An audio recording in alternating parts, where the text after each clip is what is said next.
साथियों नमस्कार। फिर से एक बार स्वागत है आपका अपने चैनल एसआरजी अकेडमी पर। साथियों, जैसा कि आप लोग जान रहे हो कि संविधान में हम लोगों ने सबसे पहले अनुसूचियाँ पढ़ी, इसके अलावा सभी भाग पढ़े। फिर भाग एक अनुच्छेद 1 से 4 संघ व राज्य क्षेत्र, भाग दो अनुच्छेद 5 से 11 नागरिकता के बारे में पढ़ा। फिर मौलिक अधिकार भाग तीन अनुच्छेद 12 से 35 के बारे में पढ़ा। फिर भाग चार को पढ़ा अनुच्छेद 36 से 51 तक। आज हम लोग पढ़ने वाले हैं मौलिक कर्तव्य। बेटा, जिस तरह से आपको मौलिक अधिकार मिले हुए हैं, जैसे आपको पता है कि समानता का अधिकार है, स्वतंत्रता का अधिकार है, शोषण के विरुद्ध अधिकार है, धार्मिक स्वतंत्रता है, शिक्षा एवं संस्कृति का अधिकार है, ठीक इसी प्रकार हमारी भी भाई सरकार, जब देश हमको ये ड्यूटी दे रहा है, यानी हमें राइट दे रहा है, हमें अधिकार दे रहा है, तो हमारा भी तो कुछ कर्तव्य है देश के प्रति। तो जब हमें अधिकार मिले हैं, अब जब हमें अधिकार मिले तो कुछ हमारी भी ड्यूटी है। अब उस ड्यूटी को ही क्या कहते हैं? मौलिक कर्तव्य। अब बात आते हैं कि मौलिक कर्तव्य क्या ये जब संविधान लागू हुआ था, मूल संविधान में इसका वर्णन था? तो बेटा याद रखना कि जब संविधान लागू हुआ था तब हम लोग उस कंडीशन पे नहीं थे, उस सिचुएशन पे नहीं थे कि हम कुछ देश को दे पाएँ या हम ड्यूटी निभा पाएँ। हमारी सिचुएशन इस प्रकार थी कि हमें अधिकारों की आवश्यकता थी, मेरे अधिकारों की सुरक्षा, बस इतना ही मेरे लिए बहुत था। तो कुल मिलाकर बात ये कहें कि मूल कर्तव्य का वर्णन जो है, इनका जो वर्णन है मूल संविधान का मतलब जब संविधान लागू हुआ था, यानी मूल संविधान,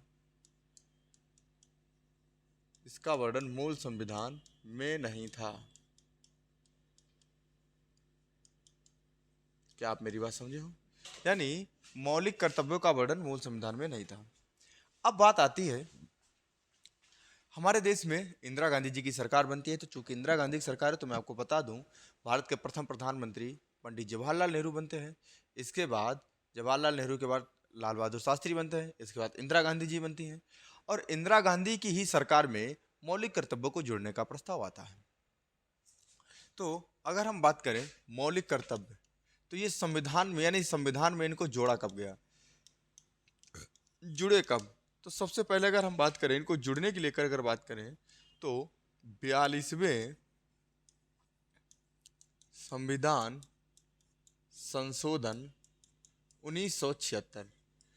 क्वेश्चन कई बार ये पूछा जाता है कि 42वें संविधान संशोधन 1976 में मौलिक कर्तव्यों को जोड़ा गया। आप कहोगे जी सर। इस समय देश का प्रधानमंत्री कौन था? तो बेटा याद रखना, इंदिरा गांधी।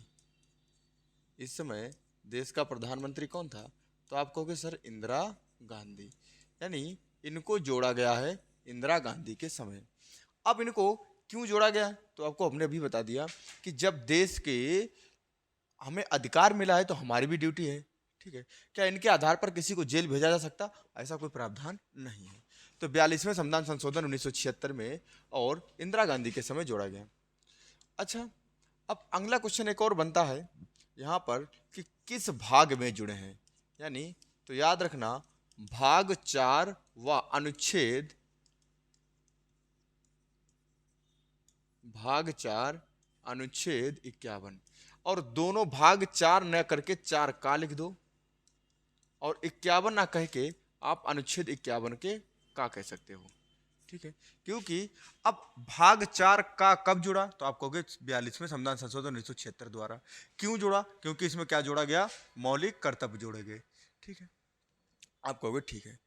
अब इसमें इंदिरा गांधी की सरकार में एक व्यक्ति हुए, इंदिरा गांधी की सरकार में एक व्यक्ति हुए जिनका नाम था केंद्रीय विधि एवं न्याय मंत्री एच.आर. गोखले, यानी विधि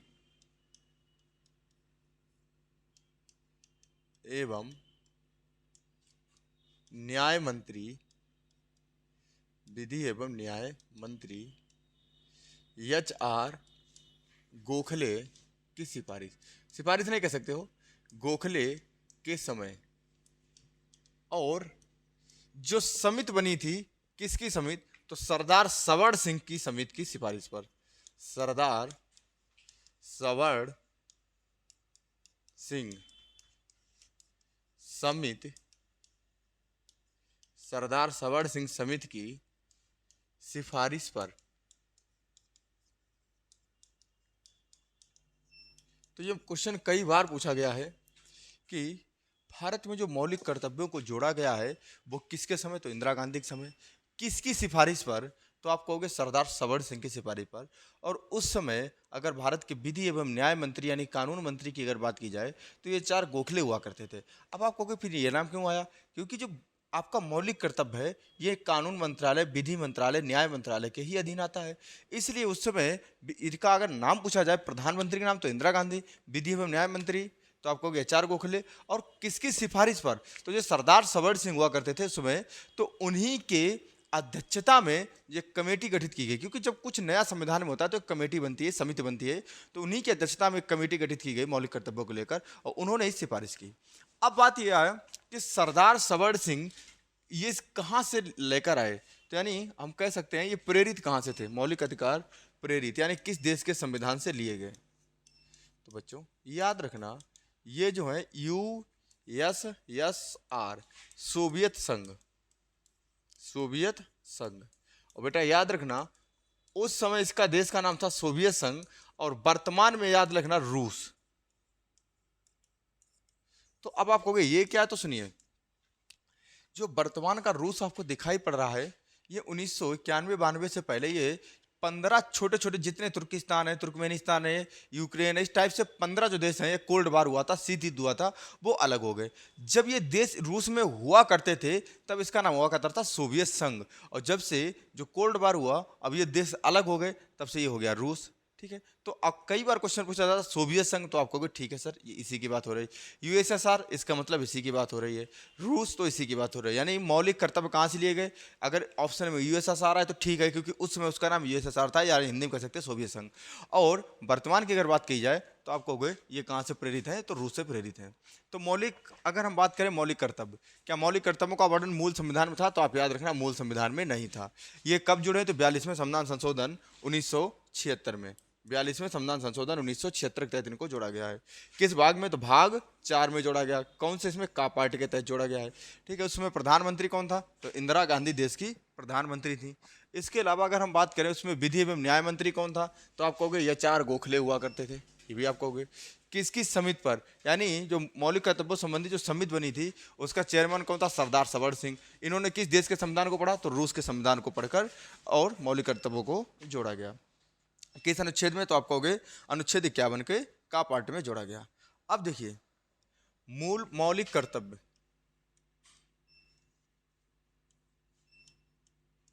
मौलिक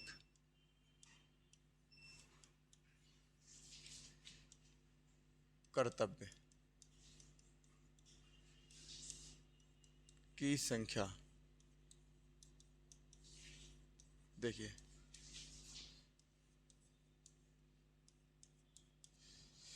मौलिक कर्तव्यों की जो संख्या है, याद रखना जो मौलिक कर्तव्य हैं वो संख्या में कुल थे 10। संख्या में कितने थे, 10। सरदार सबर सिंह की जो सिफारिश थी वो थी, हालांकि इसमें संख्या को लेकर कन्फ्यूजन है कि 11 की सिफारिश की गई थी, फिर बाद में 8 जोड़े गए, लेकिन टोटल हुए 10। तो मौलिक कर्तव्यों की संख्या जो थी, यानी 10 मौलिक कर्तव्य जोड़े गए। कितने, 10 मौलिक कर्तव्य जोड़े गए थे। कितने जोड़े गए थे, आप कहोगे सर 10 जोड़े गए थे। कितने, 10।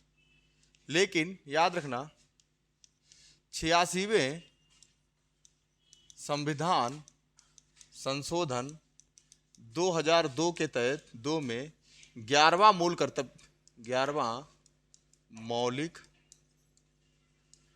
कर्तव्य, 11वां मौलिक कर्तव्य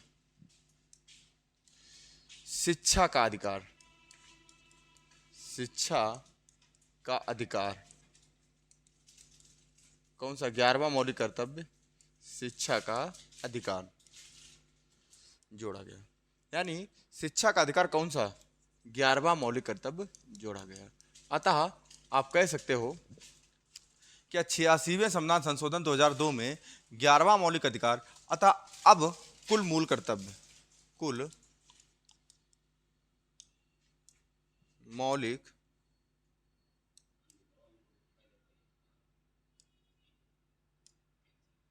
अच्छा, कुल मौलिक कर्तव्य। तो आप कहोगे सर जी अब टोटल हो गए हैं 11। बेटा मौलिक कर्तव्यों का खेल खत्म होता है और अब इन मौलिक कर्तव्यों को हम समझेंगे कि कौन कौन से हैं। तो सुनिए बेटा, देखिएगा, तो मौलिक कर्तव्यों के बारे में कुछ खास नहीं है। बस इतना समझिए कि जिस प्रकार से संविधान में हमें मौलिक अधिकार मिले हैं, यानी हमारे अधिकार हैं, हमारे राइट मिले हैं, उसी प्रकार से संविधान में कुछ हमारी जिम्मेदारी भी है देश के प्रति। अब ये मौलिक अधिकार क्या मूल संविधान में थे? तो बेटा नहीं थे। ये कब जुड़े हैं? तो 42वें संविधान संशोधन 1976 में जोड़े गए हैं। 42वें संविधान संशोधन 1976 में। उसमें प्रधानमंत्री कौन था? तो इंदिरा गांधी थी। विधि एवं न्याय मंत्री एच.आर. गोखले सरदार सबर सिंह की समिति के अनुसार जोड़े गए। किस देश से लिए गए हैं? तो यूएसएसआर यानी रूस से लिए गए हैं। कितने लिए गए हैं? तो याद रखना 10 थे। और 86वें संविधान संशोधन 2002 में 11वां मौलिक कर्तव्य शिक्षा के अधिकार को जोड़ दिया गया। अतः वर्तमान में कुल कितने हो गए हैं? आप कहोगे 11। अब इसमें देखिए मौलिक कर्तव्य, मौलिक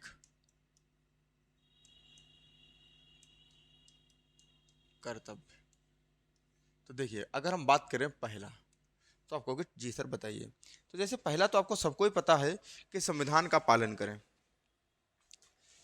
स्पष्ट बात है, इसमें कोई पूछने की बात ही नहीं है कि जो संविधान है उसको मानिए। देखिए आप जानते हो कि हमारा देश जो है किससे चलता है? संविधान से चलता है। तो जब संविधान से चलता है तो इधर उधर सोचने की बात ही नहीं है। ये हमें कर्तव्य में लिखना ही नहीं चाहिए था, ये हमें खुद की जिम्मेदारी होनी चाहिए। लेकिन फिर भी लिखा गया तो अच्छी बात है। यानी संविधान को मानना,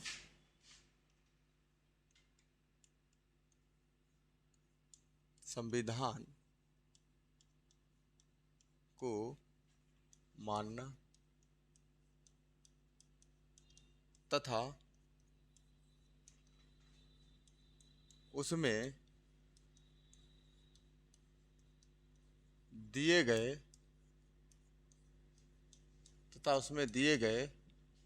आदर्शों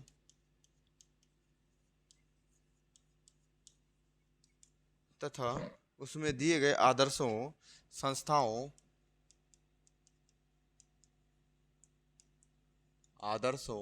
संस्थाओं, राष्ट्रध्वज का पालन करना। यानी कुल मिलाकर संवैधानिक संस्थाएं जितनी हैं, राष्ट्रध्वज है, संवैधानिक संस्थाएं हैं, संविधान है, इन सबको मानना मेरी जिम्मेदारी है। ये हो गया पहला। अब हम बात करेंगे दूसरा मौलिक कर्तव्य क्या है। ठीक है, जैसे आपको पता है कि स्वतंत्रता के लिए हमारे राष्ट्रीय आंदोलन को प्रेरित करने वाले उच्च आदर्शों को हृदय में संजोए रखना है। यानी देखिए, चूंकि आपको पता है 1947 पहले हम लोग गुलाम थे किसके? अंग्रेजों के, ब्रिटेन के, ब्रिटानिया हुकूमत के हम गुलाम थे। तो उसको यानी हमको अंग्रेजों से स्वतंत्र कराने के लिए जिन लोगों ने प्रेरित किया है, हमको स्वतंत्र कराने के लिए जिन जिन लोगों ने प्रेरित किया है, उनको हृदय में संजोए रखना। यानी उन लोगों को समय समय पर याद करते रहना कि ये लोग हमारे ऐतिहासिक लोग हैं, इन लोगों ने हमें राष्ट्रीय आंदोलन को प्रेरित किया है। इन सब चीज़ों को हमें ध्यान रखना है, याद रखना है। तो ये भाई दूसरा मौलिक कर्तव्य। तो दूसरा मौलिक कर्तव्य आप लोग समझ गए होंगे। तो स्वतंत्रता के लिए हमारे राष्ट्रीय आंदोलन को प्रेरित करने वाले उच्च आदर्शों को हृदय में संजोए रखें और उनका पालन करें। राष्ट्रीय राष्ट्रीय आंदोलन को राष्ट्रीय आंदोलन को प्रेरित करने वाले राष्ट्रीय आंदोलन को प्रेरित करने वाले उच्च आदर्शों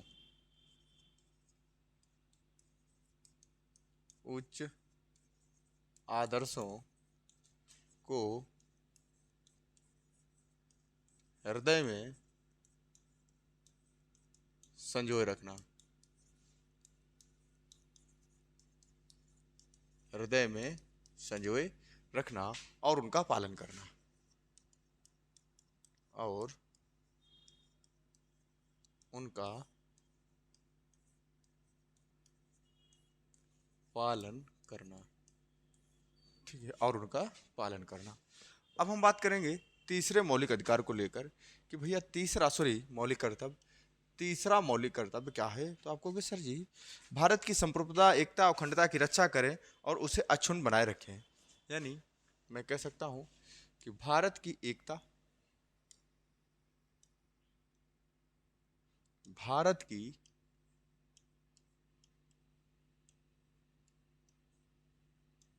भारत की एकता, अखंडता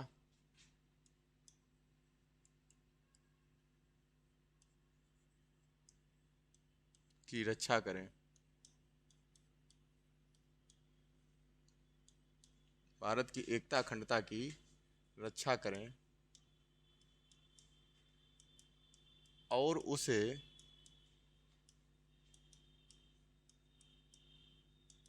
अक्षुण्ण बनाए रखें,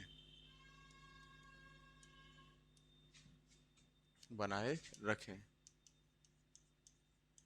यानी एकता अखंडता, एकता अखंडता का मतलब हो गया कि किसी प्रकार से हमें जातीय धार्मिक विद्वेष में नहीं पड़ना है। यानी हमारा देश एक है और ऐसा नहीं है कि कोई जाति है या धर्म है या निवास है, इसके आधार पर भेदभाव करें, एक दूसरे को हीन भावना से देखें, अपने आप को ऊंचा समझे या नीचा समझे, सब बराबर के लोग हैं। तो यही एकता है और कुछ नहीं है। देश की एकता अखंडता की भावना को सुनिश्चित करें, ठीक है। और ये हम लोगों की जिम्मेदारी है, और ये मौलिक कर्तव्यों में लिखने की जरूरत नहीं थी, वैसे भी जिम्मेदारी हमें अपने अपने लोगों को समझनी चाहिए थी, ठीक है। और चौथा क्या है कि आह्वान करने पर, अब जैसे मान लीजिए देश संकट की स्थिति में, कभी युद्ध की स्थिति में है, विदेशी बाहरी आक्रमण की स्थिति में, तो अगर देश ने आह्वान किया तो उस समय हमें तत्पर हो जाना चाहिए और भारत माता की रक्षा करने के लिए तैयार हो जाना चाहिए, ठीक है। तो यह चौथा मौलिक कर्तव्य है, यानी देश की रक्षा करें और आह्वान किए जाने पर राष्ट्र की सेवा करें। देश की रक्षा करें, देश की रक्षा करें और आह्वान किए जाने पर, आह्वान किए जाने पर और आह्वान किए जाने पर राष्ट्र की सेवा करें।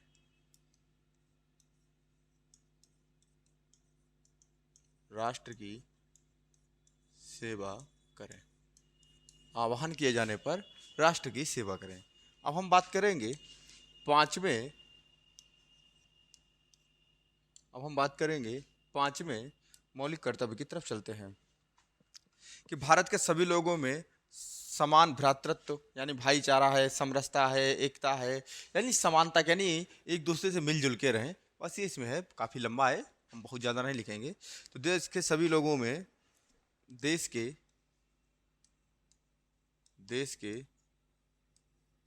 सभी लोगों में, देश के सभी लोगों में भ्रातृत्व, यानी भाईचारे की भावना, भाईचारे की भावना,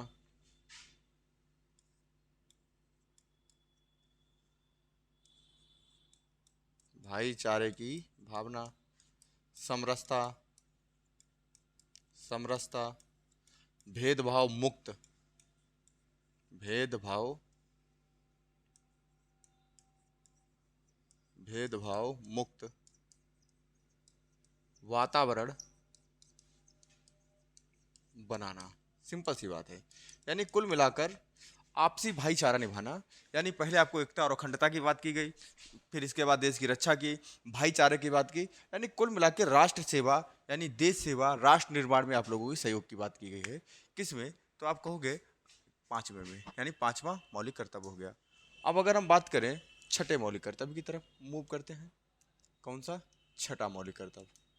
तो बेटा देखिएगा, छठा मौलिक कर्तव्य है हमारी सामाजिक संस्कृति और गौरवशाली परंपरा के महत्व को समझे और उसे परिरक्षण करे। जैसा आप लोग जानते हो, ये देखिए बहुत ही महत्वपूर्ण है, क्योंकि देखिए दुनिया में सबसे बेस्ट कल्चर हमारे हिंदुस्तान की है। दुनिया में सबसे बेस्ट कल्चर हमारे हिंदुस्तान की है। हमारे हिंदुस्तान में जो है कपड़ों को, रहने को, संस्कार को, क्योंकि संस्कार नाम की चीज़ अगर विश्व में अगर आप जाओगे तो दुनिया में हिंदुस्तान ही पाओगे। लेकिन आज हम देख रहे हैं कि बहुत सारी समस्याएं देख रहे हैं यूट्यूब पे। आज भी हमारे घर की जो भी बिटियां हैं, बहनें हैं, इन लोग जो है छोटे छोटे कपड़े पहन के और इंस्टाग्राम बना, ये हमारी कल्चर में नहीं है। सिंपल सी बात है, मैं आप स्पष्ट बताऊं, ये हमारी कल्चर नहीं है, ये विदेशी कल्चर है, ये फॉरेन कल्चर है, पश्चिमी कल्चर कह सकता हूँ।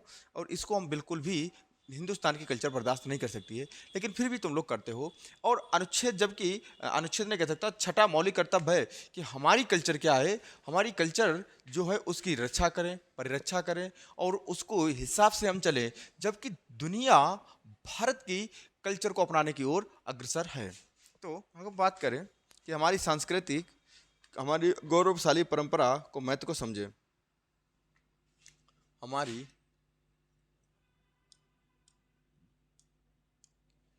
हमारी सामासिक हमारी सामासिक संस्कृति हमारी सामासिक सांस्कृतिक गौरवशाली गौरवशाली परंपरा को समझें, परंपरा को समझें और उसकी रक्षा करें, और उसकी रक्षा करें। आप कहोगे ठीक है सर। अब हम बात करेंगे सातवें मौलिक कर्तव्य की।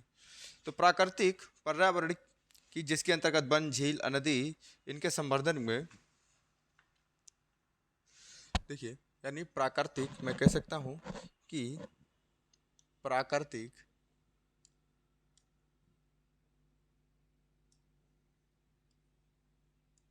प्राकृतिक प्राकृतिक मतलब जानते हो, जैसे पेड़ पौधे, इसके अलावा जल वगैरह जो है, झील वगैरह है। तो प्राकृतिक पर्यावरण, पर्यावरण जैसे आप कह सकते हो वन, पेड़, जब वन आ गया तो पेड़ लिखने की जरूरत नहीं, नदी, झील आदि, झील आदि नहीं लिख सकते हो, झील कामा प्राण, प्राणी, यानी प्राणी जिनमें प्राण है। जैसे आपको पता है कि जानवर है, यानी कुछ जो गौ हत्या कह सकते हो या जानवर हत्या कह सकते हो, या इन लोगों का परिरक्षण करें, यानी किसी प्रकार से जानवरों को ना मारे, या मैं कह सकता हूँ प्राणी की रक्षा करें, क्योंकि ये सब हमारे पर्यावरण से जुड़े हुए हैं, कि रक्षा करें। ठीक है, अब हम बात करेंगे आठवें की तरफ, यानी आठवां। अब आठवां क्या है, देखिए, वैज्ञानिक दृष्टिकोण से मानववाद और ज्ञानार्जन तथा सुधार की भावना का विकास करें। वैज्ञानिक वैज्ञानिक दृष्टिकोण से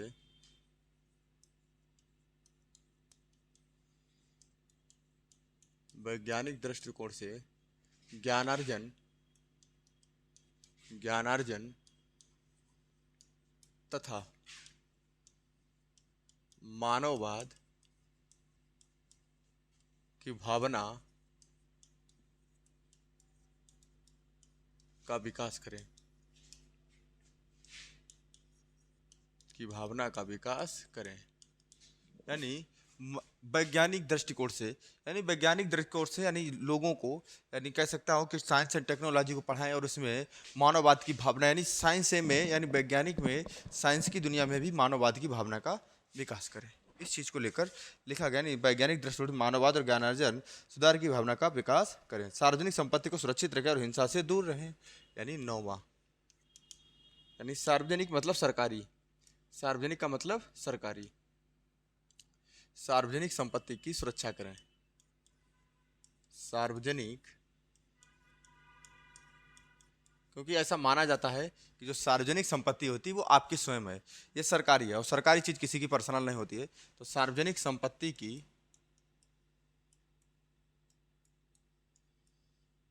सार्वजनिक संपत्ति की सुरक्षा करें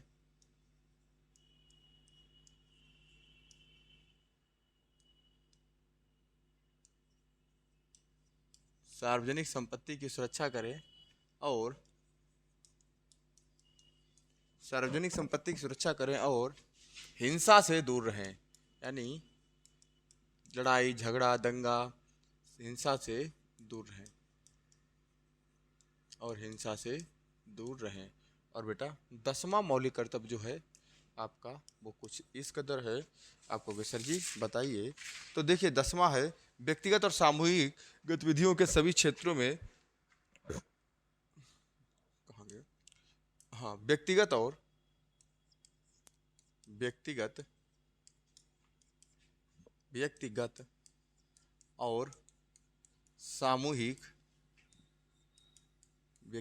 सामूहिक व्यक्तिगत और सामूहिक गतिविधियों के क्षेत्रों में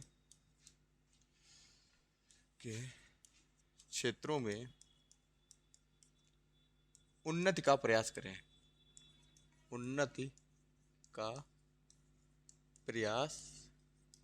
तो सुनिए, और 11वां तो आपको पता ही है कि 11वां मौलिक कर्तव्य जो है वो शिक्षा का अधिकार है, वो हम नहीं लिखेंगे, वो हमको बता ही चुके हैं। अतः इस प्रकार से मौलिक कर्तव्य जो है वो आपके समाप्त होते हैं। तो आपको पता है मौलिक कर्तव्य के बारे में फिर से रिवीजन करते हैं। क्या मौलिक कर्तव्य भारत के मूल संविधान में थे? तो आपका जवाब होगा नहीं। मौलिक कर्तव्य संविधान में कब जुड़े हैं? तो आपको 42वें संविधान संशोधन 1976 में। उस समय भारत का प्रधानमंत्री कौन था? तो आप तुरंत जवाब दोगे कि उस समय भारत के प्रधानमंत्री श्रीमती इंदिरा गांधी जी थी। और आपको पता है उस समय HR गोखले साहब विधि एवं न्याय मंत्री थे और उन्हीं के समय सरदार सबर सिंह की अध्यक्षता में एक समिति बनती है और वही समिति इस बात को प्रेरित करती रूस के संविधान को पढ़कर कि भारत के संविधान में भी मूल कर्तव्य होना चाहिए। आप कहोगे ठीक है सर, इतनी बात मेरे समझ में आई है। अब मौलिक कर्तव्य कहाँ से लेंगे? तो रूस से। और वर्तमान में मौलिक कर्तव्यों की संख्या कितनी है? तो आप कहोगे 10 थे लेकिन 11 हो गए हैं। अब 10 में कौन कौन से हैं? तो आप यहाँ से पढ़ना शुरू करिए। तो आपको पता पहला मौलिक कर्तव्य है कि संविधान को मानना तथा उसमें दिए गए आदर्शों संस्थाओं और राष्ट्रध्वज का पालन करना। अतः ये एक अच्छी बात है कि हम संविधान को माने और उसमें दिए गए आदर्श हैं संस्था राष्ट्रध्वज का पालन करें। दूसरा, राष्ट्रीय आंदोलन को प्रेरित करने वाले उच्च आदर्शों को हृदय में संजोए रखना और उनका पालन करना है। तीसरा है भारत की एकता अखंडता की रक्षा करें और उसे अक्षुण्ण बनाए रखें। चौथा है देश की रक्षा करें और आह्वान किए जाने पर राष्ट्र की सेवा करें। पांचवा है देश के सभी लोगों में भाईचारे की भावना समरसता भेदभाव से मुक्त वातावरण बनाना। छठा है हमारी सामाजिक संस्कृति की जो गौरवशाली परंपरा है उसको समझें और उसकी रक्षा करें। और सातवां है प्राकृतिक पर्यावरण वन नदी झील प्राणी आदि की रक्षा करें। और आठवां मौलिक कर्तव्य अगर हम बात करेंगे तो वैज्ञानिक दृष्टिकोण से ज्ञानार्जन तथा मानव विकार की भावना मानववाद की भावना का विकास करें। और 9वां है सार्वजनिक संपत्ति की सुरक्षा करें और हिंसा से दूर रहें। व्यक्तिगत और सामूहिक गतिविधियों के क्षेत्रों में उन्नति का प्रयास करें। तो साथियों, आप लोग जानते हो कि इस प्रकार से हमारे जो मौलिक कर्तव्य होते हैं वो समाप्त होते हैं।